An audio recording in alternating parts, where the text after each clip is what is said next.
தெய்வ பிரசன்னத்தில் உங்கள் முகங்களை பார்ப்பது சந்தோஷம். ஆண்டவர் உங்கள் பேரில் சந்தோஷமாயிருந்து கர்த்தர் உங்களுடைய கண்ணீர்கள், கவலைகள், பாரங்கள் எல்லாவற்றையும் இருந்து கர்த்தர் உங்களை விடுதலையாக்கி உங்களை கர்த்தர் நிச்சயமாய் கர்த்தர் மகிழ செய்வாராக. அல்லேலூயா.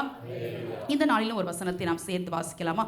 1 ராஜாக்களின் புஸ்தகம் 3ஆம் அதிகாரம் 5வது வசனத்தை நம்ம சேர்ந்து வாசிக்கலாம். 1 ராஜாக்களின் புஸ்தகம் 3ஆம் அதிகாரம் 5வது வசனம். கிபியோனிலே கர்த்தர் சாலமோனுக்கு ராத்திரியில் சொப்பனத்தில் தரிசனமாகி, நீ விரும்புகிறதை என்னிடத்தில் கேள் என்று தேவன் சொன்னார் என்று வாசிக்கிறோம். ஆண்டவர் கிபியோனிலே ஏன் சாலமோனுக்கு கர்த்தர் தரிசனமானார் என்றால், சாலமோன் 1000 சர்வாங்க தகன பலிகளை செலுத்துகிறான். இந்த 1000 சர்வாங்க தகன பலிகளை செலுத்தினது கர்த்தருடைய பார்வையிலே பிரியமா இருந்தபடினாலே ஆண்டவர் அன்றைக்கு ராத்திரியிலே சொப்பனத்திலே சாலமோனுக்கு தரிசனமாகி, நீ விரும்புகிறதை என்னிடத்துல கேள் என்று சொன்னார். கர்த்தருடைய பிள்ளைகளே, இந்த சாலமோன் தான் பெற்ற கிருபை எப்படி வீணாக்கினார் என்றும் உங்களுக்கும் எனக்கும் எச்சரிப்பா இருக்கும்படி அதை ஆண்டவர் வெளிப்படுத்தல் 3ஆம் அதிகாரம் 3ஆம் வசனத்தில் சொல்றாரு. நீ கேட்டு பெற்றுக்கொண்ட வகையை நினைவு கூர்ந்து என்று சொல்கிறார். கேட்டு பெற்றுக்கொண்ட வகையை சாலமோன் எப்படி மறந்தான் என்றும், நாம் சாலமோனை போல் இருக்கக்கூடாது என்றும் சில காரியங்களை கற்றுக்கொள்ளும்படி ஆவியானவர் இந்த ஜெப நேரத்தில் நமக்கு கிருபையாய் கர்த்தர் இரக்கம் செய்வாராக. 1000 சர்வாங்க தகனங்களை செலுத்தும் போது ஆண்டவரே வந்து சொப்பனத்தில் தரிசனமாகி, சாலமோன் ஜெபிக்கல, ஆண்டவரே சொப்பனத்தில் என்னோடு பேசுங்க, தரிசனத்தில் என்னோடு பேசுங்க அப்படிலாம் இடைபெட சொல்லல. ஆனா கர்த்தர் இந்த பலியை செலுத்தினது தேவனுக்கு பிரியமா இருந்தபடினாலே அவரே வந்து கேட்கிறாரு, சாலமோனே உனக்கு என்ன வேணும் நீ சொல்லு என்கிட்ட அப்படின்னு சொல்லி அவர் கேட்கிறத பார்க்கிறோம். கர்த்தருடைய பிள்ளைகளை, இது எவ்வளவு, இதை வாசிக்கும் போது நமக்கு எவ்வளவு இன்பமா இருக்குது. இப்படியெல்லாம் நம்முடைய வாழ்க்கையில கர்த்தர் தரிசனமாகி, நீ விரும்புகிறத இடத்துல கேள் என்று சொன்னால் நாம் எவ்வளவு சந்தோஷப்படுவோம். கேட்பது சாதாரண மனிதன் அல்ல, அண்ட சராசரங்களை படைத்த சர்வவல்ல அதிகாரமுள்ள தேவன் கேட்கிறாரு, நீ விரும்புகிறத என்கிட்ட கேள் என்று. கர்த்தருடைய பிள்ளைகளை, உங்களுக்கு ஒன்ன சொல்றேன், பலியும் பரிசுத்தமும் எங்கே தேவனுடைய பார்வையில உகந்ததா இருக்கிறதோ அங்கேயெல்லாம் நம்முடைய விருப்பங்கள் நிறைவேறும். பலியும் கர்த்தருக்கு பிரியமா இருக்கும். நாம் செலுத்துகிற பலி நம்ம பழைய ஏற்பாட்டு காலத்தை போல ஏதோ ஆடு மாடுகளையோ புறாக்களையோ நாம் பலியாய் கொடுப்பதில்லை. ஆராதனை என்பது ஒரு பலி, துதி என்பது ஒரு பலி, காணிக்கை என்பது ஒரு பலி. தெய்வத்தை உண்மையாய் தேடுகிறோமே, அதெல்லாம் ஒரு பலியாய் கர்த்தர் அங்கீகரிக்கிறார். இந்த பலிகளும் பிரியமாய் இருந்து நம்முடைய வாழ்க்கையும் தேவனுக்கு பரிசுத்தமாக இருக்கும் போது ஆண்டவர் சாலமோன்லையாவது நீ விரும்புறதை இடத்துல கேள் என்று சொன்னார். நான் சொல்றேன், கேட்காமலே சில விருப்பங்களை கர்த்தர் நிறைவேற்றுகிறார் நம்முடைய வாழ்க்கை தேவனுக்கு பிரியமா இருக்கும் போது. அல்லேலூயா. அப்படி ஆண்டவர் இந்த சொப்பனத்தில் தரிசனமாகி கேட்கிறார். ஓ, சொப்பனம் போல அப்படின்னு சாலமோன் படுத்திருக்கல, இந்த சொப்பனத்தில் பேசிக்கிட்டே இருக்கிற எனக்கு ரொம்ப ஆச்சரியமா இருந்துச்சு. இந்த ஜெபத்துக்கு நானா ஒரு பெயர் வச்சேன், கனவு ஜெபம் என்று. கர்த்தருடைய பிள்ளைகளை, சாலமோன் முழிச்சிருக்கல, நல்ல தூக்கத்தில் தான் இருக்கிறாரு. சாலமோன் இத்திரை பண்ணும்போது தான் இந்த ஆண்டவர் வந்து இதை கேட்கிறாரு. அப்போ சாலமோன் ஆண்டவற்றை பேசிட்டே இருக்கிறான். ஆண்டவரே, அதற்கு சாலமோன், என் தகப்பனாகிய தாவீது என்ன போது அடியான் என்று சொல்லி நிறைய வார்த்தையில பேசுறான். எங்க அப்பா பிள்ளை பத்தியெல்லாம் பேசிட்டு 7ஆம் வசனத்துல சொல்றாரு, நான் போக்கும் வரவும் அறியாத சிறு பிள்ளையா இருக்கிறேன் ஆண்டவரே, அதனால எனக்கு ஞானத்தை தாங்க ஆண்டவரே அப்படின்னு சொல்லி 9ஆம் வசனம் வரைக்கும் ஜெபிக்கிறார். இந்த ஜெபத்தை செய்யும் போது சாலமோன் மொழித்திருக்கவில்லை, கனவுல கூட ஜெபிக்க தெரிந்த சாலமோன் பிறக்கும் போதே 2 சாமுவேல் 12:24 வாசிக்கிறோம், சாலமோன் மேலே ஆண்டவர் பிரியமா இருந்தார் என்று வேதம் சொல்லுகிறது. சாலமோன் என்று அவனுக்கு பெயரிட்டார்கள். அந்த பேர்ல ஆண்டவர் பிரியமா இருந்தாரா? எவ்வளவு நல்ல கர்த்தர் பாருங்க. பிறக்கும் போது தேவன் அன்பா இருந்தார் என்று சாலமோனை குறித்து எழுதப்பட்டிருக்குது. ஆனா அந்த அன்பின் வாழ்க்கைய தேவன் என்ன நேசித்து தெரிந்து கொண்டாரே, தகுதி இல்லாத என்ன போய் இப்படி ராஜாவாய் உயர்த்தி வச்சிருக்கிறாரே என்கிற சிந்தை பின்னாட்களிலே சாலமோனுக்கு இல்லாமல் போனது மிக வேதனையா இருக்குது. இப்போ அந்த 9ஆம் வசனம் வரைக்கும் அவர் ஜெபித்து முடிக்கிறார். 10ஆவது வசனத்தில் வாசிக்கிறோம், இந்த காரியத்தை கேட்டது ஆண்டவருடைய பார்வைக்கு உகந்த விண்ணப்பமா இருந்தபடினாலே ஆண்டவர் சொல்றாரு, உன் வார்த்தையின்படியே உனக்கு ஞானமுள்ள இருதயத்தை தருவேன் அப்படிலாம் சொல்லிட்டு 13ஆம் வசனத்தில் சொல்றாரு, நீ கேளாத ஐஸ்வர்யத்தையும் மகிமையையும் உனக்கு தந்தேன், உன் நாட்களில் இருக்கிற ராஜாக்களில் ஒருவனும் உனக்கு சரியானவனா இருப்பதில்லை என்று சொல்லுகிறார். கேட்டது ஞானம். ஆண்டவரே, எனக்கு ஞானம் வேணும், நான் சின்ன பிள்ளையா இருக்கிறேன். சாலமோன் ராஜாவாகும் போது வயது 20 வயசுல ராஜாவாகி 40 வருஷம் எருசலேமில் ராஜ்யபாரம் பண்றாரு. இந்த 20 வயசுல சாலமோன் நினைச்சு பார்க்கிறாரு, எங்க அப்பா புத்திமான் தான். எங்க அப்பா புத்திமானா இருந்ததுனால சவுளுடைய கண்ணிகள் எல்லாவற்றுக்கும் தப்பி எப்படிலாமோ ஆண்டவருக்கு பிரியமா வாழ்ந்ததுனால தன் ஜீவனை பாதுகாத்து தாவீதும் 80 வயதுல மரிச்சிட்டாருன்னு சொல்றாங்க. தன்னுடைய வாழ்நாட்கள் முழுவதும் தேவனுக்கு பிரியமா இருந்து போயிட்டாரு. இப்போ எனக்கு ஞானமுள்ள இருதயத்தை தரணும்னு கேட்ட உடனே ஆண்டவர் நினைக்கிறாரு, சாலமோனை பார்த்து ரொம்ப ஆச்சரியப்படுற, ஓ என்ன இந்த சாலமோன் ஒண்ணுமே கேட்கலையே, ஞானத்தை மட்டும் தாங்கப்பா, ஜனங்களை விசாரிக்கிறதுக்கு எனக்கு ஞானம் வேணும்னு கேட்டது ஆண்டவுடைய பார்வையில் ரொம்ப கவர்ந்ததா இருந்துச்சு சாலமோனுடைய ஜெபம். அதனால சொல்றாரு, நீ கேட்காமலே சில ஐஸ்வர்யத்தையும் மகிமையும் நான் உனக்கு தந்தேன் என்று சொல்லுகிறார். இதையெல்லாம் சாலமோன் முழிச்சு பார்க்குறாரு. சொப்பனம் என்று அறிந்து 15 வசனம், சாலமோனுக்கு நித்திரை தெளிந்த போது சொப்பனம் என்று அறிந்தான். இது சொப்பனன்னு தெரிஞ்ச உடனே ஓ ஒரு கனவு போல, அப்படியா நம்ம கூட உண்மைன்னு நினச்சோம், ஏதோ சொப்பனம் அப்படின்னு நினைக்கல. சர்வாங்க தகன பலிகளை இட்டு சமாதான பலிகளையும் செலுத்தி தன் ஊழியக்காரர் எல்லாருக்கும் விருந்து பண்ணினான் என்று சொல்றார், எழுதப்பட்டிருக்குது. கேட்டது ஞானம், ஆண்டவர் அள்ளி கொடுக்கிறாரு கேளாத ஐஸ்வர்யத்தையும். அவன் கேட்கல. யாருக்கனவே சாலமோன் ஒரு நல்ல ராஜா தான், நிச்சயமா ஐஸ்வர்யமுள்ள ராஜா, ஏன்னா தாவீதை கர்த்தர் ஆசீர்வதிச்சிட்டார். இது போதாதென்று ஆண்டவர் சாலமோனை இன்னும் அதிகமாய் கர்த்தர் ஆசீர்வதிக்கிறார். இப்போ சாலமோன் இதுக்கு தேங்க்ஸ் கிவிங் பிரேயர்னு நான் பெயர் வைக்கிறேன். முதல்ல சொன்னேன் கனவு ஜெபம் என்று, கனவுலே ஜெபிக்கிறாரு, சொப்பனத்திலே ஜெபிக்கிறாரு. அப்படியெல்லாம் தேவனுக்கு பிரியமாய் வாழ்ந்த ராஜா. ரெண்டாவது வாசிக்கிற ஒரு நன்றியின் ஜெபத்தை செய்கிறார். சமாதான பலிகளையும் சர்வாங்க தகன பலிகளையும் விட்டு எல்லாருக்கும் விருந்து செய்கிறார். என்ன விருந்து இது? சந்தோஷத்தினால் வந்த விருந்து. நான் கேட்காததை கர்த்தர் எனக்கு தந்தா, நான் நினையாதை கர்த்தர் எனக்கு தந்தா, நான் கேட்கல, அவரே வந்து சொப்பனத்தில் தரிசனமாகி என்னோடு பேசினார் என்று சாலமோனுடைய இருதயம் மகிழ்ந்ததுனால கர்த்தருடைய சமூகத்தில் போய் நன்றியின் ஜெபம் தன்னால பண்றாரு. பண்ணி எல்லாருக்கும் அன்னைக்கு ஒரு ட்ரீட்டே வைக்கிறாரு. ஊழியக்காரருக்கெல்லாம், ஊழியக்காரனா அவங்க அரண்மனையில் வேலை செஞ்ச வேலைக்காரர்களுக்கெல்லாம் விருந்தே அங்க நடக்குது. அப்படியெல்லாம் தேவனுக்கு உண்மை உத்தமாய் வாழ்ந்த ராஜா. 1 ராஜாக்கள் 4:33 வாசிக்கிறோம், ஆண்டவர் இந்த சாலமோனுடைய ஞானத்தை கேட்பதற்கு எல்லாரும் வந்தாங்களாம். ஏன்னா சாலமோனுடைய ஞானம் எல்லாரையும் ஆச்சரியப்பட வச்சுச்சு. அதனால இப்போ ஆண்டவர் 3ஆம் அதிகாரத்திலே நம்ம வாசிக்கிறோம், சாலமோனுக்கு ஆண்டவர் ஞானத்தை கொடுத்தார். 3ஆம் அதிகாரத்திலே ஒரு சம்பவம் நடக்கிறது. ஒரு ஸ்திரீயுடைய வழக்கை என்ன செய்ய ஞானமாய் தீர்க்கிறார். அப்போதான் வாசிக்கிறோம், 3ஆம் அதிகாரம் கடைசி வசனத்தில் வாசிக்கிறோம், ராஜாவுக்கு தேவன் அருளின ஞானம் ராஜாவுக்கு உண்டென்று கண்டு அவனுக்கு பயந்தார்கள் என்று சொல்லி வாசிக்கிறோம். ஜனங்களுக்குள்ளே ஒரு பயம், எவ்வளவு ஞானமா நம்முடைய ராஜா ஆட்சி செய்கிறார். தாவீது என்னப்பா பெரிய தாவீது, சாலமோன் எவ்வளோ ஆட்சி பயங்கரமால இருக்கிற ஆட்சி. நம்ம தாவீதையே பார்த்து வியந்தோம். இப்போ அவருடைய மகன் அதை விட பிரம்மாண்டமா இருக்குதே. சாலமோனுடைய கீர்த்தி அப்படி தேசங்களுக்குள்ள பரவுது. ஒரு ராஜா இருக்கிறார், அவர் பேர் சாலமோன், தாவீதுடைய மகன். என்ன ஞானம், வாயை திறந்தாலே என்ன மாதிரி பேசுறாரு, எல்லாரும் ஆச்சரியப்படுறாங்க. சாலமோனுடைய உயர்வு முதல்ல உங்களுக்கு சொல்லிக்கிட்டே இருக்கிறேன். சாலமோன் ராஜாவாய் வருவதற்கு தகுதி இல்லைன்னு தெரியல, ஆனால் என் பார்வையில் நான் தகுதி இல்லைன்னு சொல்வேன். ஏன்னா முறை தவறி பிறந்த குழந்தை அது. பட்சேபாள், உரியாவின் மனைவியாக பட்சேபாட்ட பிறந்த பிள்ளை தான். பிள்ளையை அடித்தாலும் ஏன் தெரியல, என்ன எப்பவுமே சொல்லிப்போ கூட பாடணும்ல, என்ன சொல்லி பாடுவேன் உங்க கிருபைய, விவரிக்க முடியாத கிருபைய. அந்த விவரிக்க முடியாத கிருபை சாலமோனை ராஜாபவன் போஸ்ட்ல உட்கார வச்சுச்சு. நான் கூட நினைப்பேன், அபிகாயிலுக்கு பிறந்த பிள்ளையை உட்கார வச்சிருக்கலாமே ஆண்டவரே, ஏன்பா இந்த சாலமோனை கொண்டு உட்கார வச்சிங்கன்னா அதுதான் கிருபை. தகுதி இல்லாதவனுக்கும் உலகத்தால தள்ளப்பட்டவனுக்கும் தேவன் அருளுகிற கிருபையை இந்த சாலமோன் தக்க வச்சு கொள்ள தெரியல. அதை தான் இன்னைக்கு நம்ம தியானிக்க போறோம். இப்போ ஆண்டவர் ராஜாவை உயர்த்தி ஞானத்தை வச்சு சாலமோன் எப்பவும் பிஸி, ஆல்வேஸ் பிஸியாக தான் இருக்கிறாரு. ஏன் அப்படின்னா சாலமோனுடைய ஞானத்தை கேட்கறதுக்கு தூர தேசத்துல வந்து ராஜா 2 வார்த்தை பேச மாட்டீரா, உங்க வாயிலிருந்து வர்ற வார்த்தை எங்களுக்கு ரொம்ப பிரயோஜனமா இருக்குது. எல்லாரும் வந்து சாலமோனுடைய வாயை பார்த்துட்டு இருக்கிறாங்கன்னா சாலமோனுடைய இருதயம் எவ்வளவு தாழ்மைப்பட்டு, இந்த ஆண்டவரே தகுதி இல்லாத என்னை ராஜாங்க பதவியில உயர்த்தி வைத்து என் அம்மாவை அவர் திருமணம் பண்ணதுக்கு ஆண்டவரே அதுவே தப்பு, ஆனால் என்ன தெரிந்து கொண்டீரே, வாழ்நாளெல்லாம் உமக்கு பணிந்து குனிந்து உண்மையா இருப்பேன், இந்த ராஜ பதவியை நான் காத்துக்கொள்வேன்னு சொல்ல தெரியல சாலமோனுக்கு. அதான் முதலே சொன்னேன், கேட்டு பெற்றுக்கொண்ட வகை நினைவு கூர்ந்து. இங்கே கேட்டு வாங்கின சுகம். டாக்டர் கைவிட்ட போது டாக்டர் சில சொல்வார், அந்த டெஸ்ட் எடுத்துட்டு வா, இந்த டெஸ்ட் எடுத்துட்டு வா, அப்படி அதை ஸ்கேன் எடுத்துட்டு வா, எல்லாம் சொல்லுவார்.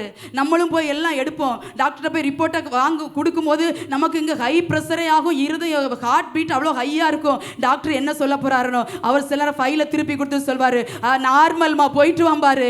அந்த கேட்டு பெற்றுக்கொண்ட வகை, அவர் கேட்டு நம்ம பெற்று ஆண்டவரே சுகத்தை தாரும் என்று கேட்ட போது நாட்கள் அவர் தந்த சுகம்.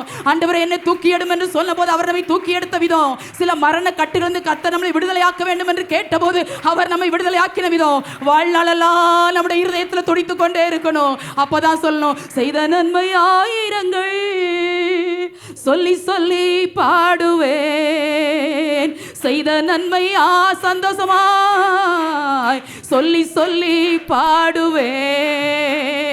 நன்றி தகப்பனே நன்மை செய்திரே, நன்றி தகப்பனே நன்மை செய்திரே.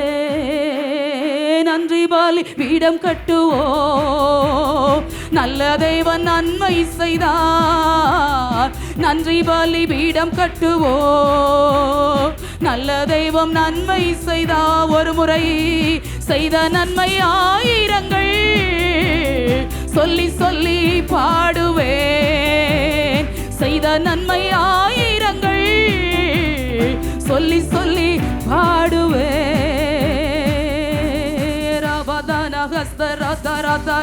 கொஞ்ச நேரம் அப்படியே கரங்களை தட்டி நன்மை செய்த தேவனுக்கு, நன்மை செய்த தேவனுக்கு, வாழ வைத்த தேவனுக்கு, தூக்கி எடுத்த தேவனுக்கு, அழகாய் நடத்தி கொண்டு வருகிற தேவனுக்கு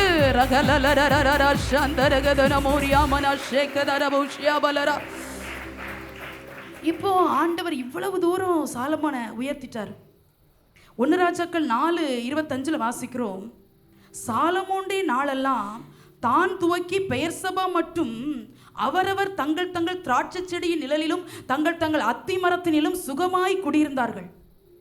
ஞானம் என்னெல்லாம் கொடுத்தாருன்னு சொல்கிறேன். சாலமோனுக்கு ஞானம், உணர்வுள்ள இருதயம், கேளாத ஐஸ்வர்யம், மகிமை, உனக்கு சரியானவன் இல்லை 5, 6வது இளைப்பாறுதல். சாலமோன் அதான் அவரே சொல்றாரு 1 ராஜாக்கள் 5:4 என் தேவனாகிய கர்த்தர் எங்கும் எனக்கு இளைப்பாறுதலை தந்தால் விரோதியும் இல்லை இடையூறும் இல்லை. அவரே சொல்றார், நான் சந்தோஷமா இருக்கிறேன், நான் மட்டும் இல்லை என் ஜனங்களும் சந்தோஷமா இருக்கிறோம், சுகமா குடியிருக்கிறோம். ஏன் அப்படின்னா சாலமோனுடைய நாட்களில் யுத்தமே நடக்கலையாம். 40 வருஷம் நிம்மதியா குடியிருக்க வச்சுட்டார், நிம்மதியா. இப்படி எந்த ராஜாக்கள் தாவீதை பாருங்க, அப்பாவை பாருங்க, ஓடி ஓடி ஓடி ஓடி என்னைக்கு ராஜரிக அபிஷேகம் தாவீதுடைய தலை மேல வந்துச்சோ அன்னையிலிருந்து ஓடுறாரு. தாவீதுக்கு சவுலுக்கு பயந்து, அப்சலோமுக்கு பயந்து ஓடி, அப்படி எங்கேயும் சாலமோனை ஓட வைக்கல. அழகா அவரை சிம்மாசனம் செஞ்சதெல்லாம் வேதத்தில் சொல்லப்பட்டிருக்குது. அழகா அந்த சிங்காசனத்தில் உட்கார்ந்து வருகிற ஜனங்களுக்கு ஞானமுள்ள தீர்ப்பை வழங்கி நல்ல ஆட்சி செய்யன்னு சொல்லி ஆண்டவர் தகப்பன் பட்ட கஷ்டத்தை பார்த்து சாலமோனை இப்போ உயர்த்தி வச்சிருக்கிறாரு. ஏன் சாலமோனுடைய நாட்களில் யுத்தம் நடக்கலைன்னு ஒரு போதகர் நகைச்சுவையாக சொல்வார். சாலமோனுக்கு எத்தனை மனைவினா 1000 மனைவி. 1000 மனைவிகள் இருந்ததுனால எத்தனை மாமனார்? 1000 மாமனார். மாமனார் 1000னா மச்சாமாரு 10,000. இந்த 10,000 மச்சாமாரும் 1000 மாமனாரும் இருந்ததுனால ஒருத்தனும் சாலமோனு கூட யுத்தம் செய்ய வரலன்னு சொல்லி அவர் வேடிக்கையாக சொல்வார். அதுபோல இந்த சாலமோனுக்கு அவ்வளோ பெரிய ஒரு திரள் கூட்டமான குடும்பத்தையும் கர்த்தர் கொடுக்கிறார். வாழ்க்கையில் ஒரு முறையாவது ஒரு தடவை வேணா மனைவியை பார்த்துருப்பான்னு எனக்கு தெரியல. சாலமோன் எப்படி குடும்பம் நடத்தினார்னு எனக்கு தெரியல. இவ்வளவெல்லாம் ஆசீர்வதிச்சு உயர்த்தி ஒரு இடையூறும் இல்லை. வாழ்க்கையே சிலவங்களுக்கு இடையூறா இருக்குதே. வாழ்க்கையெல்லாம் சில போராட்டங்களையும் நம்ம போயிட்டு இருக்கிறோமே. சாலமோன் ஆண்டவர் இப்படி உயர்த்தி இவ்வளவு ஆசீர்வதிச்சு கர்த்தர் வச்சிருக்கிறாரு. இப்போ 1 ராஜாக்கள் 6ஆம் அதிகாரத்தில் சாலமோன் ஆலயத்தை கட்ட துவங்குகிறாரு. எகிப்திலிருந்து புறப்பட்ட 480ஆம் வருஷத்தில் ஆலயம் கட்டப்பட்டது. எகிப்திலிருந்து 430ஆம் வருஷத்தில் விடுதலையாகி வந்தாங்க. 50 வருஷம் ஆலயமே இல்லை. உடன்படிக்கை பெட்டி திரைகளின் நடுவே இருக்கிறது. சாலமோன் ஏங்குறாரு, தாவீது ஏங்குறாரு. சங்கீதம் 132 நினைக்கிறேன், ஆண்டவரே உடன்படிக்கை பெட்டி திரைகளின் நடுவே இருக்கிறதே, உம்முடைய ஆலயத்துக்கு ஆண்டவரே அப்பா உமக்காக ஒரு ஆலயத்தை கட்டு மட்டும் நான் என் படுக்கையின் மேல் ஏறுவதில்லை என்றெல்லாம் ஏங்குறார். ஒரு ஆலயத்தை கட்ட மாட்டேன் நான். ஆண்டவர் சொல்றாரு, ஸ்டாப், உன் என்ன நல்லது, ஆனால் நீ ஒன்று எனக்கு ஆலயத்தை கட்ட வேண்டாம். உன் குமாரனாகி கர்ப்ப பிறப்பு தான் ஆலயத்தை கட்டுவான் என்று சாலமோன்ட்ட அந்த பொறுப்பை கர்த்தர் ஒப்படைக்க சொல்றார். இப்போ சாலமோன் ஆலயத்தை கட்டுறான். நீங்கள் அதை டீட்டெயிலாக சொல்கிற எனக்கு நேரம் இல்லை. அந்த ஆலயத்தை கட்டின விதம் ரொம்ப ஆச்சரியமாக இருக்குது. ரொம்ப ஞானமாக, ரொம்ப பார்த்து ரொம்ப கவனமாக. அதில் ஒரு வசனத்தை மட்டும் காட்டி கொடுக்குறேன். 7ஆம் வசனம் 1 ராஜாக்கள் 6:7. சுத்திகள் வாட்சிகள் முதலான எந்த இருப்பு ஆயுதங்களின் சத்தமும் அதில் கேட்கப்படவில்லையா. அப்படின்னா பனி தீர்ந்து கொண்டு வரப்பட்ட கற்களாலே, உங்களுக்கு புரியும்படி சொல்றேன், இந்த இந்த இது மார்பிள்ஸ் போட்டிருக்கோம். இந்த மார்பிள்ஸை இங்க வந்து கொண்டு வந்து வச்சுட்டு தான் சரியில்லை அப்படின்னா அவங்க ஒரு மிஷின் வச்சிருப்பாங்க, அதை வச்சு கட் பண்ணுவாங்க. அப்போ ஒரு சத்தம் கிர் அப்படின்னு ஒரு சத்தம் கேட்கும். சாலமோன் அப்படியெல்லாம் சத்தம் கேட்கக்கூடாதுன்னு அளந்து பார்த்து மெஷர்மெண்ட் பண்ணி பண்ணி பண்ணி கல்லெல்லாம் அப்படி வாங்கி வச்சு ரெடிமேடாக வாங்கி வந்து ஃபிட் பண்ணாராம். இந்த சத்தம் கூட எனக்கு ஆலயத்தில் கேட்கக்கூடாது, வேண்டாம், நான் அவ்வளோ பரிசுத்தமாக ஆலயத்தை கட்டுவேன்னு முழு மனசாக ஆலயத்தை கட்டுறான். நல்லா தான் போயிட்டுருக்குது வாழ்க்கை. 8:24 சொல்கிறாரு, வாக்கினால் சொன்னதை கரத்தினால் நிறைவேற்றினீரப்பா. எங்கள் அப்பாவுக்கு நீங்கள் வாக்கினால் சொன்னீங்க, கரத்தினால் நிறைவேற்றினீங்களேன்னு சொல்லி சாலமோன் இருதயம் நன்றியால் பொங்கத்தான் செஞ்சிச்சு. பொங்கிட்டு 8ஆம் அதிகாரத்தில் நிறைய ஜெபம் பண்ணுறாரு. முதல்ல சொன்னேன் கனவுல ஜெபிச்சாரு, 2வது நன்றியின் ஜெபத்தை செஞ்சாரு. இந்த 8ஆம் அதிகாரம் ஆலயத்தில் ஜெபிக்கிறாரு. அதை வீட்டில் போய் கொஞ்சம் வாசித்து பாருங்க, ரொம்ப ஆச்சரியமாக இருக்கும். ஆண்டவரே, யாராகிலும் பாவம் செஞ்சுட்டு வந்து உமது ஆலயத்துக்கு முன்பாக நின்று கையை வச்சா அப்படியே கேட்டுருங்கப்பா. யாராவது வியாதியோடு பலவீனத்தோடு வந்து உங்கள் ஆலயத்துக்கு நேராக கையை வச்சா கேட்டுருங்கப்பா. சொல்லி சொல்லி ஜெபிக்கிறார், தனக்கு ஜெபிக்கல. ஆண்டவரே, இந்த ஆலயத்தின் மேன்மையை ஜனங்கள் உணரும்படி அப்படி சொல்லி ஜெபிக்க. 45 வசனத்தில் வாசித்தீங்கன்னா, பரலோகத்தில் இருக்கிற தேவரீர் அவர்கள் விண்ணப்பத்தையும் வேண்டுதலையும் கேட்டு அவர்கள் நியாயத்தை விசாரிப்பீராக. நான் தான் ஞானமுள்ள ராஜாவாச்சே ஆண்டவரே, நானே ஜனங்களுடைய நியாயத்தை விசாரிக்கிறேன் சொல்லலதா சாலமோன். நீங்கள் நியாயம் விசாரிச்சு அனுப்புங்கப்பா, நீங்கள் பதில் கொடுத்து அனுப்புங்கப்பா. யாராவது வந்து உங்கள் ஆலயத்துக்கு முன்னே கையை வச்சுட்டா அப்படியே இறங்கிருங்களப்பா, அப்படியே இறங்கிருங்களா, அப்படியெல்லாம் உருக்கமாக ஜெபிக்கிறாரு. 14 நாள் இந்த பிரதிஷ்டையை ஜனங்கள் கொண்டாடுறாங்க. வேதம் சொல்லுகிறது, அந்த 1 ராஜாக்கள் 8 கடைசியில் வாசிக்கிறோம், 8ஆம் நாளிலே ஜனங்களுக்கு விடை கொடுத்து அனுப்பினான். அவர்கள் ராஜாவை வாழ்த்தி கர்த்தர் தமது தாசனாகி தாவீதுக்கும் தமது ஜனமாகி இஸ்ரவேலுக்கும் செய்த எல்லா நன்மைக்கும் சந்தோஷப்பட்டாங்க. ஜனங்கள் 14 நாள் இருந்திருந்தாங்க. நான் நினைக்கிறேன் சாலமோன் 8 நாளாவது இருந்தார் போல ஆலயத்தில். போக முடியல, பார்த்து பார்த்து கட்டின ஆலயம், தேவன் சிந்தையில் வைத்தது, அப்பா சொல்லிட்டு போனது. அப்பா ஏற்கனவே சாலமோன் சொல்லிட்டு தான் போறாரு, மகனை எச்சரிக்கையாயிரு, மகனை நீ எச்சரிக்கையாரு. எல்லா பிள்ளைகளும் கூப்பிட்டு சொல்லலை, சாலமோனை மட்டும் தான் கூப்பிட்டு சொல்ற. அடிக்கடி நான் சொல்றேன், நேசிக்கிற பிள்ளைகளுக்கு தான் எச்சரிப்பு வரும், நேசிக்கிற பிள்ளைகளுக்கு தான் கடிந்து கொள்தல் வரும். கர்த்தர் உங்களை என்னை திரும்ப திரும்ப சில காரியத்தில் எச்சரிக்கிறாரா, நம்மோடு கூட சில கடிந்து கொள்கிற வார்த்தை பேசுறாரா, ஒன்று நமக்கு புரியணும், கர்த்தர் என்னை ரொம்ப நேசிக்கிறாரு. ஒரு மனுஷனுக்கு காலில் புண்ணு வந்துருச்சு. அவன் ஒரு பணக்கார மனுஷன்.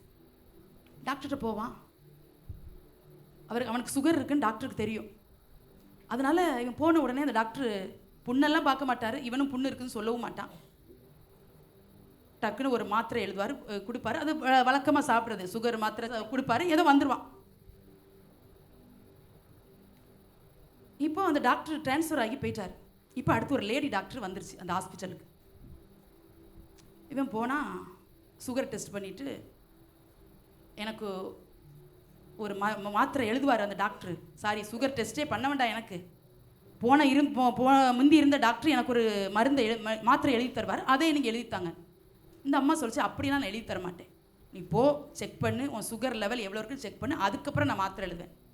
அப்படியெல்லாம் எனக்கு முடியாது, போன டாக்டர் அப்படி தான் எழுதி தருவார், எனக்கு சுகர் டெஸ்ட் பண்ணிட்டு வான்னு சொல்லவே மாட்டார். நான் வந்த உடனே எனக்கு மாத்திரை எழுதுவார், நான் போய் மெடிக்கலில் வாங்கி சாப்பிட்டு அப்படி தான் இத்தனை வருஷம் சாப்பிட்ருக்கேன், எனக்கு அந்த மாத்திரை எழுதணும். அந்த அம்மா சொல்லிச்சு, நான் அப்படி எழுதி தர மாட்டேன்.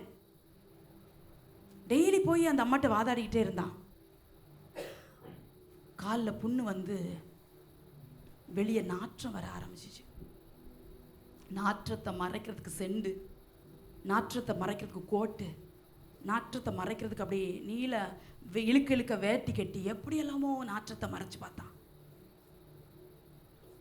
மறைக்க முடியல.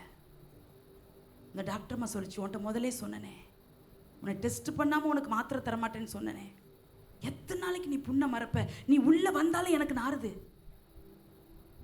நிறைய பாவங்களை நம்ம மறைச்சு வாழணும்னு தான் நினைக்கிறோம் ஒழிய, சிலர் விட்டு விடணுங்கிறது சிலர் நமக்கு நினைப்பே வரல.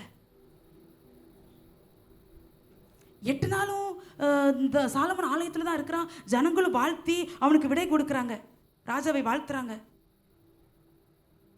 இந்த 9ஆம் அதிகாரத்திலையும் ஆண்டவர் சில காரியத்தை சாலமோன்ட்ட பேசுறார். சாலமோனை கர்த்தர் ஆசீர்வதிக்கிற விதத்தை நம்ம அங்கே வாசிக்க முடிகிறது. 1 ராஜாக்கள் 8 ஃபுல்லும் நம்ம வாசிக்க முடிகிறது. 1 ராஜாக்கள் 11 வாசிக்கிறோம். சாலமோனுடைய விழுகை அங்கே ஆரம்பமாகிறத வாசிக்க முடிகிறது. நல்லா போயிட்டு இருக்கு ராஜ்யபாரம். கேளாத ஐஸ்வர்யம், மகிமை, கீர்த்தி, புகழ்ச்சி, இளைப்பாறுதல்.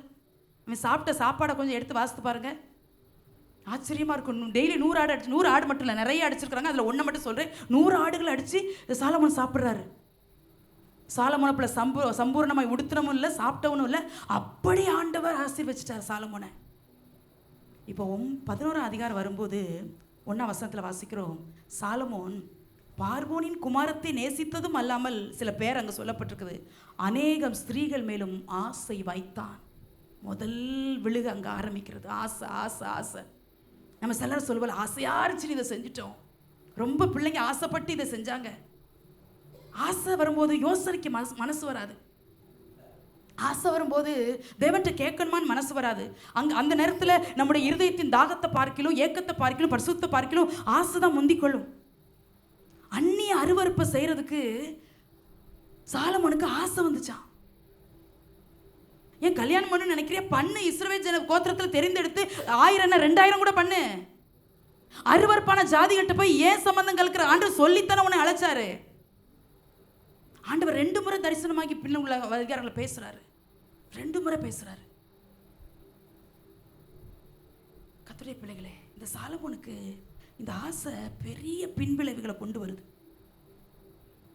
நம்முடைய ஆசைகள் அநேக நேரம் உலக பிரகாரமான ஆசையை சொல்றேன், பாவத்தின் மேல் ஆசை, இச்சையின் மேல் ஆசை, அருவருப்பின் மேல் இந்த ஆசை தேவனுக்கும் நமக்கு இருக்கிற உறவை பிரிச்சிருது. ஜெபத்து மேலே ஆசை இல்லை, துதிக்கணும்னு ஆசை இல்லை, பைபிள் வாசிக்கணும்னு ஆசை இல்லை, கத்திற்காக ஓடணும், கத்திற்காக உழைக்கணும், அதெல்லாம் ஆசை இல்லை. சார் சொல்லி கேட்டிருக்கோம்ல, என் பிள்ளைகளுக்கு திருமணமாகி அதுக பிள்ளையில அதுக பிள்ளையோட வயிற்றுல ஒரு சந்ததியை பார்த்துட்டா போதும், அப்படி ஒரு ஆசை சிலருக்கு. நல்லது தான். ஆனால் இந்த ஆசையை விட தேவன் மேல் வச்ச ஆசை முந்திக்கொள்ளணுமே. இந்த சாலமோன் இள வயதில் உன்னத பாட்டை எழுதினாராம். ஆண்டவரோடு இந்த நடக்கிற அந்த பயந்து போய் நடந்த காலங்களில் நீதிமொழிகளை எழுதினாராம். முதிர் வயதில் மனம் திரும்பி பிரசங்கி எழுதினார் என்று சரித்திரம் சொல்லுகிறது. உன்னத பாட்டை வாசித்து பாருங்க, அவ்வளோ இன்பமாக எழுதுறாரு. என் நேசர் என்னுடையவர், நான் என்றென்றும் அவருடையவள், அப்படியெல்லாம் எழுதின சாலமோனுக்கு தானே ஆசை வந்துட்டு. உலகத்தானே சொல்ற ஆசையை துன்பத்திற்கு காரணம் என்ன? இந்த ஆசையை சாதாரணமாக நான் நினைக்க விரும்பல. இந்த ஆசையிலிருந்து சாலமோன் மனம் திரும்பாதனால ஒரு பெரிய வீழ்ச்சியை, ஒரு பெரிய விழுகையை அவன் பார்க்க முடிஞ்சிச்சு வாழ்க்கையில. நம்முடைய ஆசைகள் எப்படிப்பட்டதா இருக்குது தேவனுடைய பிள்ளைகளே? அந்நிய அருவருப்பை போய் துணிகரமா செய்யறான். நம்ம அடிக்கடி பாடுறோம்ல, ஆசையெல்லாம் நீர்தானையா, தேவையெல்லாம் நீர்தானையா பாடுறோம். உண்மையா ஆசை இருக்குதா? கத்திற்காக ஓடணும், கத்திற்காக உழைக்கணும். இன்னைக்கு பாடணும்ல, சிலுவை சுமந்தோராய் டெய்லி பாடக்கூடிய ஒரு பாட்டுன்னு கூட நான் சொல்லுவேன். பரலோக சிந்தை கொண்டு பணி செய்வேன் உமக்காய் அனுதினமும். பரலோக சிந்தையோடு ஓடணும், பரலோக ஆசையோடு ஓடணும், பரலோக எண்ணத்தோடு ஓடணும், தேவன் என்ன கவனிக்கிறாருங்கிற பயத்தோடு ஓடணும். சாலமோனை உயர்த்தினாரு, ஆசீர்வச்சாரு, மேன்மைப்படுத்தினாரு. அவன் கீர்த்தியை கேட்கறதுக்கு ஜனங்கள் வர்றாங்க. சேபா ராஜஸ்திரி வர்றாரு. ஐயோ, சாலமோனுக்கு குதிரைகளை கொண்டு வந்தது, என்னெல்லாம் கொண்டு வந்து, தங்கத்தை கொண்டு வந்து. சாலமோன் நாட்களில் வெள்ளி ஒரு பொருட்டா எண்ணப்படல. அப்படி ஒரு ஆசீர்வாதம், கிரகிக்க முடியாத ஒரு ஆசீர்வாதம். ஆசை எங்கேயோ போயிட்டு, உயர்த்தின தேவன் மறந்துட்டு, தூக்கி எடுத்த தேவன் மறந்துட்டு, அப்பா வான் பண்ணது மறந்துட்டு, அப்பா வாழ்ந்த வாழ்க்கை மறந்துட்டு, அப்பா நம்மகிட்ட சொல்லி மறைச்சது மறந்துட்டு சாலமோனுக்கு ஆசை. ஆசை ஆசைகள் தான் அநேக நேரத்தில் நம்மளை ஆண்டவரை விட்டு பிரிக்கிறது. தேவனுடைய பிள்ளைகளே, நமக்கு சில நேரம் ஜெபத்தின் மேலே வாஞ்ச இல்லை, வசனத்தின் மேலே வாஞ்ச இல்லை, ஆசை இல்லை. நிறைய பேருக்கு இந்த பைபிளை வாசிக்கும் போது பைபிள் இருக்கிற சம்பவமே தெரியாது. பார்த்துருக்கீங்களா? சிலரை பார்த்து நான் ஆச்சரியப்படுவேன். ஆக்கிலா பிரிஸ்கிலாவும் அக்கா தங்கச்சிங்கி பேர் ஒன்றா வருது பார்த்தீங்களா? ரைமிங்கில் வரணும். ஆக்கிலா பிரிஸ்கிலா அக்கா தங்கச்சியா. பவுலும் சீலாவும் கணவன் மனைவியுமா. அவங்களுக்கு பிலிப்பி பட்டணத்தில் இருக்க சிறையில் பிறந்தது தீமோத்தேயுன் பட பேசுகிறாங்களா. எங்க பவுலும் சீலாவும் யாரு, ஆக்கிலா பிரிஸ்கிலா யாரு தெரியல. லண்டன் மியூசியத்தில் ஒரு பைபிள் வச்சுருக்காங்களாம். அந்த பைபிளை நம்ம திறக்கணும் அப்படின்னு நினச்சா நம்ம கையில் க்ளவுஸ் போட்டு விட்டு நம்ம கண்ணுக்குள்ள ஒரு கிளாஸ் போட்டு விடுவாங்களாம். ஏன்னா அந்த பைபிள் தங்கத்தால் ஆனதான். அதனால அப்படித்தான் நம்ம கையில் கொடுப்பாங்களாம் அந்த பைபிளை. அது லண்டன் மியூசியத்தில் இருக்குது. ஆனால் இந்த பைபிள் வந்து தங்கத்தில் ஆனதில்லை, நம்ம வச்சிருக்கிற பைபிள். ஆனாலும் தாவீது சங்கீதம் 19 சொல்றார், அநேகமாயிரம் பொன் வெள்ளியை பார்க்கிறோம் நீர் விரும்பின வேதமே எனக்கு நலம் என்று வேதத்தின் மகத்துவத்தை உணர்ந்து தாவீதால எழுத முடியுமானால், தேவ பிள்ளைகளை எந்த அளவுக்கு வாஞ்சையா இருக்கிறோம். வேதத்தை வாசிக்காம தூங்காத, வேதத்தை முத்தமிடாம தூங்காது. வேதத்தை வாசிக்க தெரியாதவங்களுக்கு சொல்றேன், 10 பக்கத்தை திருப்புங்க பிள்ளைங்களா, திருப்புங்க. உங்க கண்ணீர்கள் வேதத்தில் படட்டுமே. முத்தம் கொடுத்து வாழுங்க, வேதத்தை மார்போடு அணைச்சு கொண்டு வாழுங்க. வியாதியா, வேதத்தை தலையில வச்சு ஜோமுனுங்க. எவ்வளவு மகத்துவங்களை கர்த்தர் நமக்கு எழுதி கொடுத்துட்டாரு. நம்ம ஆசை எங்கேயோ போச்சுல. செல்போனை மணிக்கணக்கா பார்க்க தெரிஞ்ச நிறைய பேருக்கு பைபிள் வாசிக்கணுங்கிற எண்ணம் இல்லாம போச்சுல. இவன் ஆசை அருவருப்பு மேல போச்சு. 2வது சொல்றேன், அடுத்த வசனம், சாய பண்ணுவார்கள். ஆண்டவரே சொல்ல, அவர்கள் நிச்சயமாய் தங்கள் தேவர்களை பின்பற்றும்படி உங்கள் இருதயத்தை சாய பண்ணுவார் என்று சொல்லி இருந்தார். சாலமோன் அவர்கள் மேல் ஆசை வைத்து அவர்களோட ஐக்கியமாய் இருந்தானா. ஆவிக்குரிய உறவை தவறவிட்டவர்கள், உலகத்தோடு ஐக்கியமாய் இருப்பவர்கள் சீக்கிரம் உலகத்தின் பக்கம் சாய்ந்து விடுவார்கள், விழுந்து விடுவார்கள். ஆசை வந்துச்சு முதல்ல, 2வது சாஞ்சிட்டான். எங்க சாஞ்சிட்டான்? உலகத்தின் பக்கம், அருவருப்பின் பக்கம் சாஞ்சிட்டாரு சாலமோன். மனம் திரும்பணும்னு எண்ணமே வரல சாலமோனுக்கு. கர்த்தருடைய பிள்ளை, நம்மளை எது சாய பண்ணி கொண்டிருக்கிறது? எதன் மேல சாய்ந்து நிற்கிறோம்? நான் யாக்கோபை பத்தி பேசும்போது உங்கள்கிட்ட பேசினேன். எபிரேயர் 11:21 நினைக்கிறேன். அவன் விசுவாசத்தினாலே யாக்கோபு தன் கோலின் முனையிலே சாய்ந்து கொண்டு தொழுது கொண்டான். மரிக்கப்பற 147 தொழுது கொண்டான் அர்த்தம் ஆராதித்தான் என்று அர்த்தம். ஆராதிக்கும் போது ஜீவன் போகுது. பல வருஷங்கள் காலால நடந்தவதான் யாக்கோபு. ஆனால் என்னைக்கு தொடை சந்தை தொட்டாரோ ஆண்டவர், அப்புறம் கோலின் உதவியால் தான் அதிகமாக நடந்திருக்கிறாரு. சாய பண்ணிட்டாங்க. சாலமன் ராஜா, சாலமன் சொல்லி மனைவிமார் கேட்டிருக்கணும். இந்த ஒரு பழமொழி சொல்வாங்கல்ல, ஆக்கவும் ஆவதும் பெண்ணாலே அழிவதும் பெண்ணாலேங்க 100% உண்மை.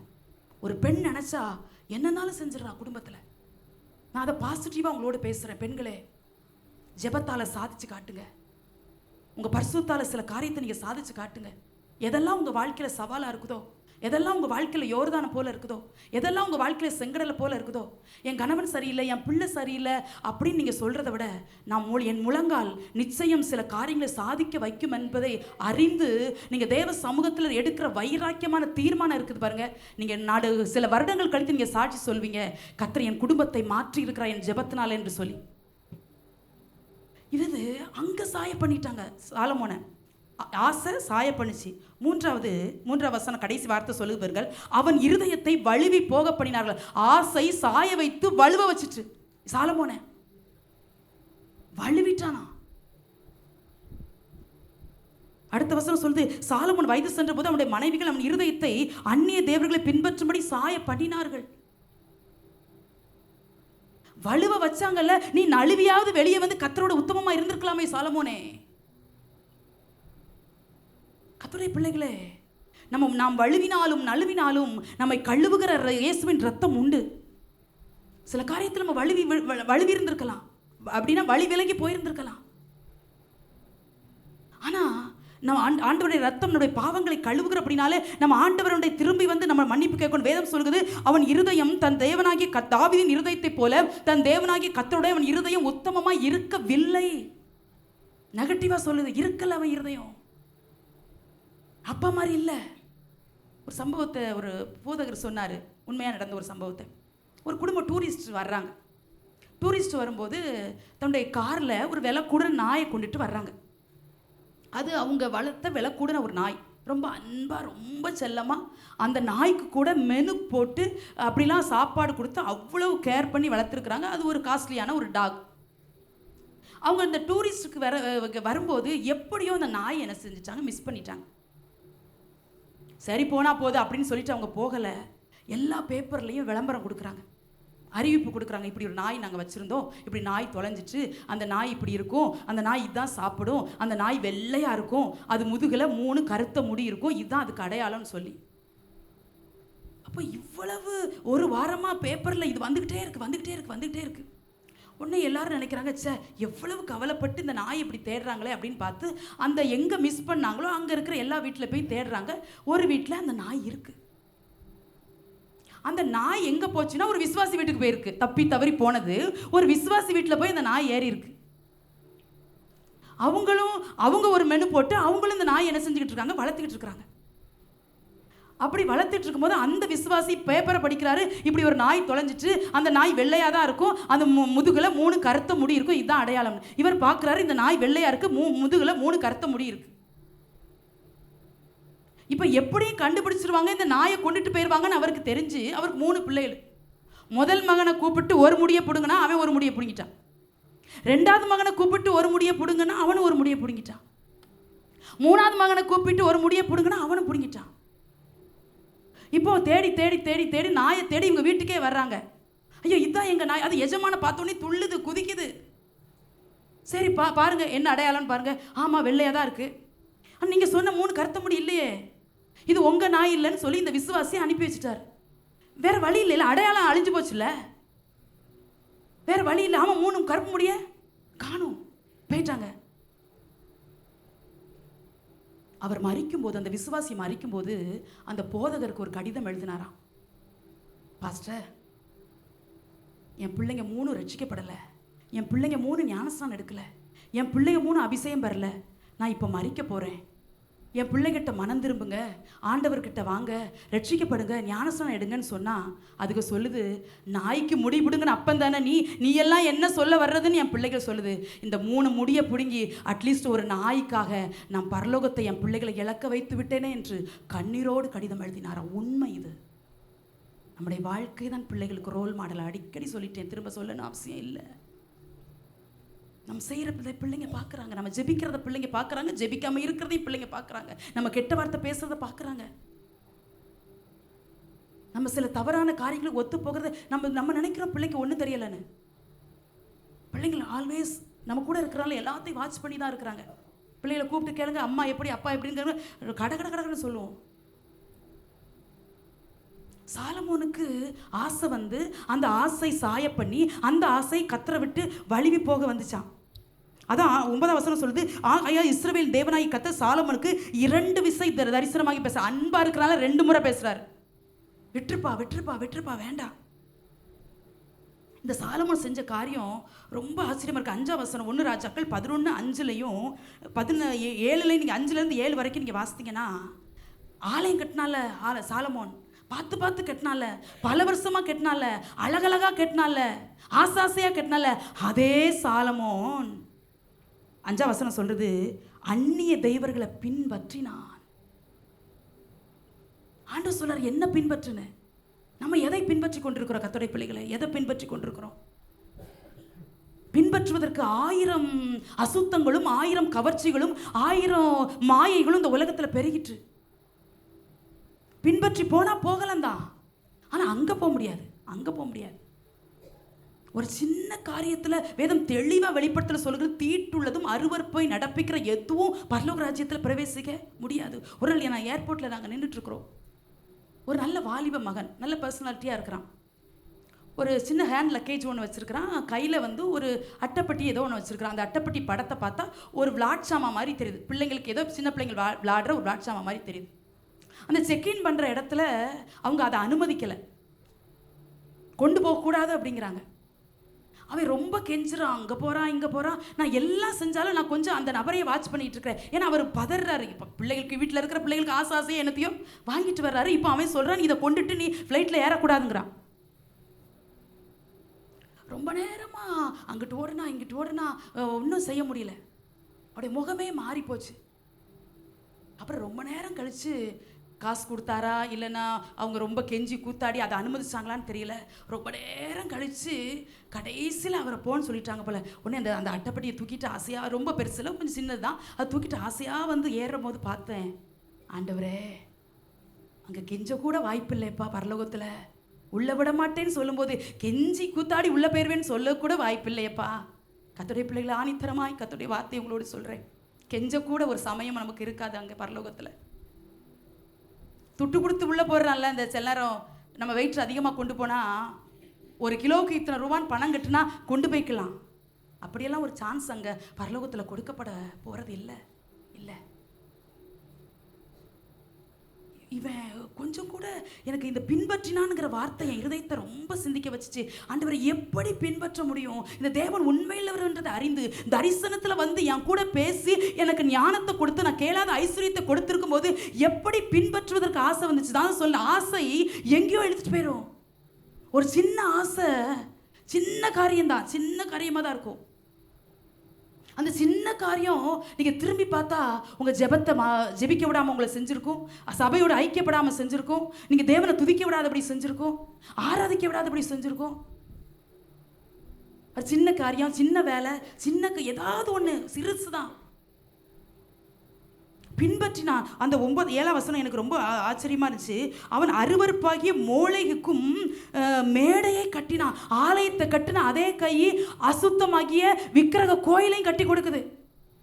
ஊற்று தண்ணீரே எந்த தேவாவிய அப்படின்னு பாடின அதே சாலமோன், ஆராதனை உமக்கே அப்படின்னு பாடின சாலமோன் இங்கே மணியாட்டிக்கிட்டு இருக்கான். எப்படி தேவனுடைய பிள்ளைகளை இதை ஏற்றுக்கொள்ள முடியும்? உணர்வுள்ள இருதயம் இல்லாமல் போச்சு. பின்னுள்ள அதிகாரங்களை பார்த்தா ஆண்டவர் சாலமோனுக்கு விரோதியை எழும்ப பண்ணினான். சாலமோன், நீ இப்போ என் தாவீதை ரொம்ப நேசித்தேன், அதனால உனக்கு எக்ஸ்கியூஸ், நீ என்ன நாளும் செய்யலாம், நீ எத்தனை கோயிலை கட்டினா கூட பரவாயில்ல அப்படின்னு சொன்னாரா? இல்லை இல்லை இல்லை இல்லை. பரிசுத்தத்தில் காம்ப்ரமைஸ் பண்ணுகிற தேவனை ஆராதிக்கிறவே இல்லை. நம்ம அதை ரொம்ப நம்ம இருதயத்திலையும் சிந்தையில் வச்சிருக்கணும். சின்ன காரியம் தானே, சும்மா தானே போயிட்டு வந்தேன், சும்மா தானே எட்டி பார்த்தேன், ஒரு வாரம் தானே சர்ச்சுக்கு வரல, ஒரு ஆராதனை தானே விட்டேன். இந்த பழைய ஏற்பாட்டு காலத்தில் ஆராதனை அன்னைக்கு விறகு பொறுக்கிறவங்கள கூட கல்லெறிஞ்சு கொண்டிருக்கான். இப்போ இது இன்னைக்கு கூட நான் நினச்சி பார்த்தேன், இது புதிய ஏற்பாட்டு காலம் தானப்பா. ஒரு வருஷம் ஆலயத்துக்கே வரலாம், நம்ம நல்லா தான் இருப்போம். தெரியாது, நாளானது அதை விளங்க பண்ணும்போது தான் தெரியும். அப்போ கதர்னாலும் அவர் ஓகேன்னு சொல்வாரான்னு எனக்கு தெரியாது. சில வியாதிகள்லாம் பாருங்க, உள்ள இருந்து வேலை செய்யறது தெரியாது. நீங்கள் 2 வருஷமாக மேகியே தின்னுக்கிட்டே இருங்களேன், எனக்கு ரொம்ப பிடிச்சிருக்கு மேகி அப்படின்னு ஒரு 2 வருஷமாக தின்னுக்கிட்டே இருங்க, திங்கும்போது நல்லா தான் இருக்கும். ஈஸியானதும் கூட 2 மினிட்ஸ் நூடுல்ஸ்ன்னு அதிலே போட்டிருக்கான். அது செய்யறதுக்கு 2 நிமிஷம் செய்ய முடியாது, ஆனால் அது பேரே 2 மினிட்ஸ் நூடுல்ஸ்ன்னு நல்லா தான் இருக்கும். 2 வருஷம் தாண்டாது உங்கள் கிட்னி ஃபெயிலியர் ஆகிருக்கும். அண்ணா அப்பப்போ எதுவும் தெரியாது, தேவனுடைய பிள்ளைகள் அப்பப்போ எதுவும் தெரியாது. சொல்லி பார்க்குறாருல்ல, சத்தியத்தை அறியாதவனா? எந்த வீட்டில் பிறந்த, எந்த வீட்டில் வளர்ந்த, எந்த தகப்பனுக்கு நீ பிறந்த சாலமோனே? அப்படி அருவருப்பை பின்பற்றி கோயிலை கட்டி கொடுக்குற அளவுக்கு உன் இருதயம் இவ்வளவு வழிவிலகி போகத்தக்க அளவுக்கு அந்த தெய்வத்திட்ட நீ என்ன துரோகத்தை கண்ட? உயர்த்தின விதம் மறந்து போச்சே. அவர் சொல்றாருல, 2 விஷயம் தரிசனமாகி பேசுறாருல, அப்பவாது நீ திரும்பி வந்திருக்கணும்ல. ஒரு காரியத்தை நான் சொல்லி முடிக்கிறேன், திருப்பி கொள்ளலாமா? 2 நாளாகமம் 7ஆம் அதிகாரம் 1ஆம் வசனம். சாலமோன் ஜெபம் பண்ணி முடிக்கிற போது அக்கினி வானத்திலிருந்து இறங்கி சர்வாங்க தகன பலியை மற்ற பலிகளையும் பட்சித்தது. கர்த்தருடைய மகிமை ஆலயத்தை நிரப்பிற்று. கர்த்தருடைய மகிமை ஆலயத்தை நிரப்பினதினால் ஆசாரியர்கள் கர்த்தருடைய ஆலயத்துக்குள் பிரவேசிக்க கூடாது இருந்தது என்று வாசிக்கிறோம். என்ன மகிமை பாருங்க சாலமோன் கட்டின ஆலயத்தில். ராஜாக்கள் சொல்லப்பட்டதான் இங்கே எழுதப்பட்டிருக்குது. சாலமோன் கட்டின ஆலயத்து மேலே இவ்வளவு வாஞ்சியா இருக்கிற தேவன், சாலமோன் ஜெபம் பண்ணி ஜெபம் பண்ணும் போதல்ல, ஜெபத்தை தொடங்கும் போதல்ல, ஜெபம் பண்ணி முடிக்கிற போது, ரொம்ப அந்த வார்த்தையை சிந்திச்சு பார்க்கணும். சாலமோன் ஜெபம் பண்ணா அந்த மகிமை ஆலயம் வந்து மகிமையால் நிரப்பப்படுதுன்னா, சாலமோன் அந்த நாட்களில் இளவயது நாட்களில் எவ்வளவு தேவனுக்கு பிரியமா இருந்திருக்கிறாரு. ஆசையும் அருவருப்பும் இந்த சாலமோனை தேவனை விட்டு தூரமா பிரிச்சுட்டு வந்துட்டே. தேவனுடைய பிள்ளைகளே, நம்முடைய ஆசைகள் விருப்பங்கள் எதை சார்ந்து இருக்கிறது? இது மேலே நம்முடைய ஆசை இருக்குது. அப்பா எப்போ காலையில் வரும்பா, எப்போ நான் உங்களை பார்ப்பேன், எப்போ பைபிள் எடுத்து வாசிப்பேன், கொஞ்சம் டைம் எனக்கு தந்தா ஆண்டவரே ஒரு அதிகாரத்தை நான் வாசிப்பேனே. வாசிக்க முடியாத கொஞ்சம் சிலர்லாம் ரொம்ப டைட்டாக இருப்பீங்கல்ல வேலையில், அப்படி உள்ளவங்க சொல்கிறேன், ப்ளீஸ் ஆடியோ பைபிளையாவது யூஸ் பண்ணுங்கள். கர்த்தருடைய வார்த்தையை நீங்கள் கேட்கலன்னா, கர்த்தருடைய வார்த்தை உங்கள் இருதயத்தில் இல்லைன்னா, வித்தின் செகண்டில் பாவத்தில் நம்ம விழுந்துருவோம். ஒரு செகண்ட் போதும். நம்ம 1 மணி நேரம் தான் நமக்கு தேவை பாவத்தில் விழுறதுக்கு. இல்லை இல்லை. சாலமோன் இப்படியெல்லாம் மகிமையா ஜெபிக்க தெரிஞ்சிச்சுல.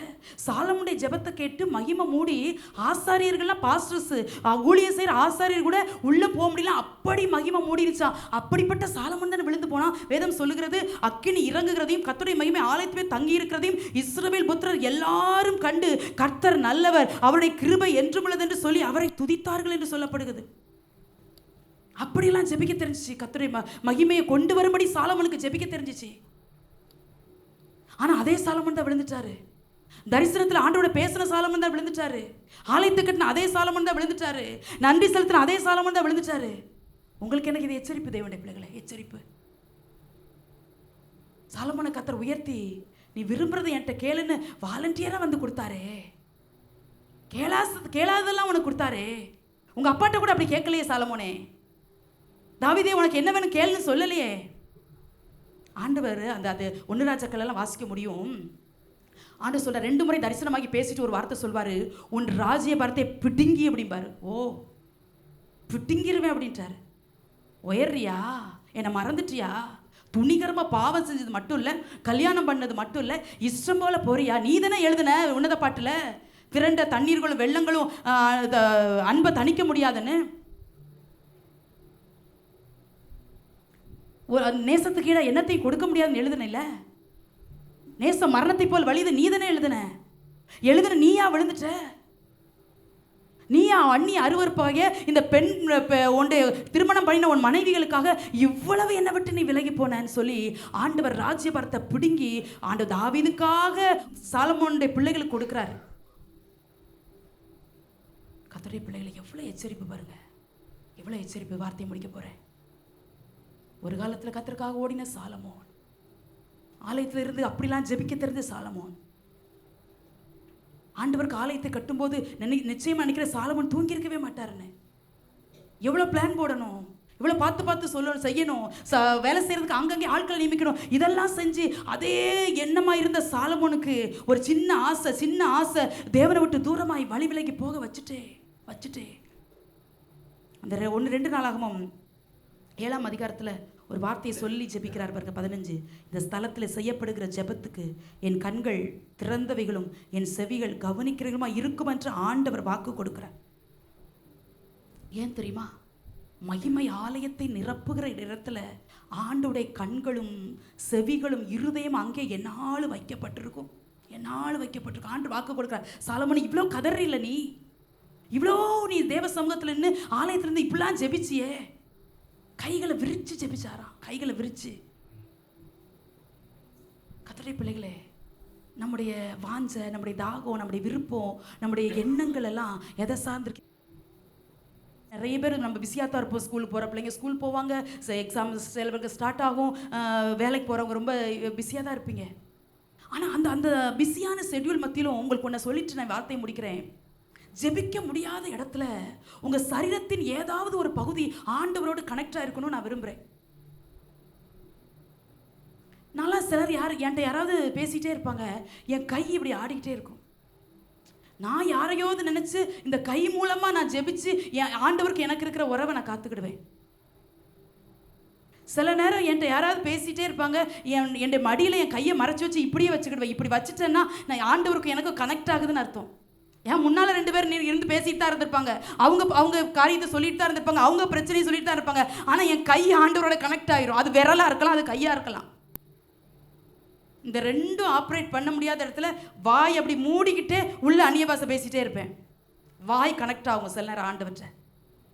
இந்த 3 கனெக்ட் ஆக முடியாத நேரத்தில் என் சிந்த ஆண்டவற்றை கனெக்ட் ஆகும். இப்படியெல்லாம் செஞ்சீங்கன்னா உங்களையும் தெய்வத்தையும் பிரிக்கவே முடியாது. எங்கனாலும் நீங்கள் இருங்க, ஏதோ ஒரு கனெக்ஷன். அப்பாவோட வேலை செய்யணும் தான் அங்கே போய் சிலருக்கு சிஸ்டத்தில் வேலை இருக்கும், சிலருக்கு இப்போ பக்கத்தில் உள்ளவங்ககிட்ட பேசி வேலை செய்ய வேண்டியதாக இருக்கும், சிலருக்கு கடினமான வேலை இருக்கும். ஏதாவது ஒரு விதத்தில் ஆண்டவரை உங்கள் பக்கம் தக்க வச்சுக்கோங்க.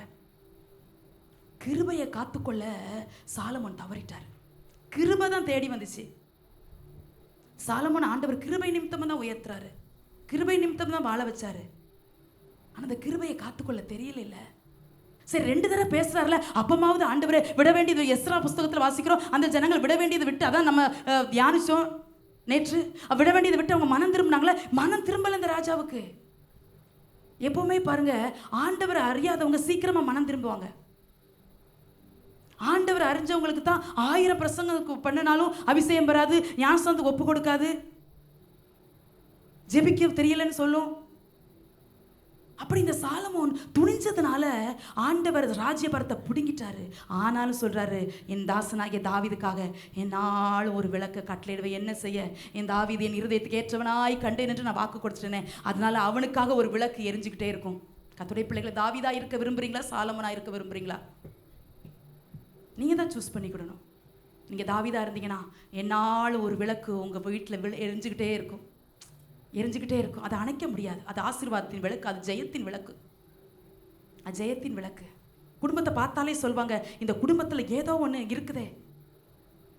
உங்கள் முற்பிதாக்கள் வடித்த கண்ணீர்கள், முற்பிதாக்கள் செய்த தியாகங்கள், ஒரு விளக்க தக்க வச்சுக்கோங்க. சில குடும்பத்தை அணைச்சிட்டு தானே போறாங்க. தாத்தா பாட்டியா இருக்கலாம், அம்மா அப்பாவா இருக்கலாம். சிலர் மறிக்கும் போது பாருங்க, அந்த விளக்க அணைச்சு அவங்க சாட்சியா வாழல சில வீடுகள்ல.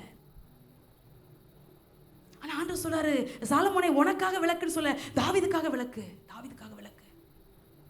அப்படியே முழங்கால் படிக்கலாமா?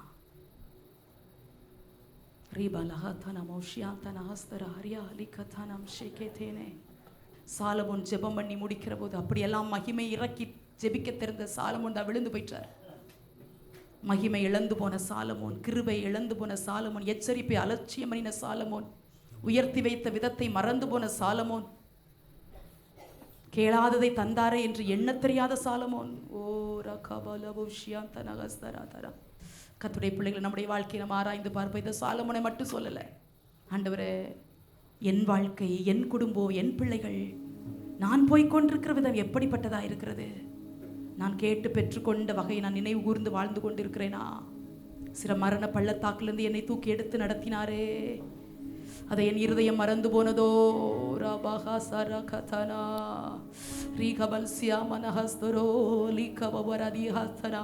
எல்லாரும் அப்படியே பாரப்பட்டு இருதயத்தில் உணர்வடைந்து, ஆண்டவரே நான் உங்களை மறக்கவே மாட்டேன், உலகத்தின் மேல் ஆசை வைக்க மாட்டேன், ஆண்டவரே உலகத்தின் பக்கமாய் சாய்ந்து போக மாட்டேன், என் இருதயத்தை வழுவதற்கு நழுவதற்கு நான் விட்டு கொடுக்க மாட்டேன், ஆண்டவரே என் இருதயம் கர்த்தரோடு உத்தமமாய் இருக்கும், என் இருதயம் கர்த்தரை பின்பற்றி நடக்கும். ராகா சானா சாந்தனா பாலவா ரிபாந்தனா. உத்தம இருதயமுள்ள தாவீதுகளை கர்த்தர் தேடுகிறா. ரகபோ ஷியாலஹஸ்தரா. சபைக்குள்ளே உத்தமத்தை காத்து கொண்டிருக்கிற தாவீதுகள் தேவை, விளக்கை அணைக்காதிருக்கிற தாவீதுகள் தேவை. ராபா சாந்தனா மனஹஸ்தரா ரீகபல் சியாமனஹஸ்தரோ ரேகபலபதுரபலப. ஹல்லேலூயா. ஆண்டவரே உலகம் என்னை உம்மை விட்டு பிரிக்காது, அசுத்தம் என்னை விட்டு பிரிக்காது, பாவம் ஆண்டவரே ராஜா ஸ்தோத்திரம் ஆண்டவர் உம்மை விட்டு என்னை பிரிக்காது.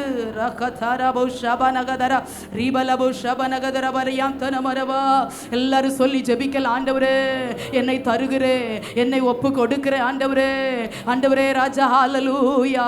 உம்மேல் வைத்திருக்கிற விலையேறப்பட்ட அன்பை, நீர் என் மேல் வைத்திருக்கிற விலையேறப்பட்ட அன்பை ஆண்டவரே அற்பமான அருவருப்பான இழிவான காரியங்களுக்காக நான் விட்டு கொடுக்க மாட்டேன் ஆண்டவரே, விட்டு கொடுக்க மாட்டேன் ஆண்டவரே. ரகலலரபோ ஷபனகதரரியாந்தனா. அன்பின் அக்கினி பற்றி எரியுதே, உள்ளம் எல்லாமே உம்மை நாடி தேடுதே. அன்பின் அக்கினி பற்றி எரியுதே, உள்ளம் உம்மை நாடி தேடுதே. தண்ணீர்கள் தணிப்பதில்லையே, நேசரே உந்தன் அன்பினை. தண்ணீர்கள்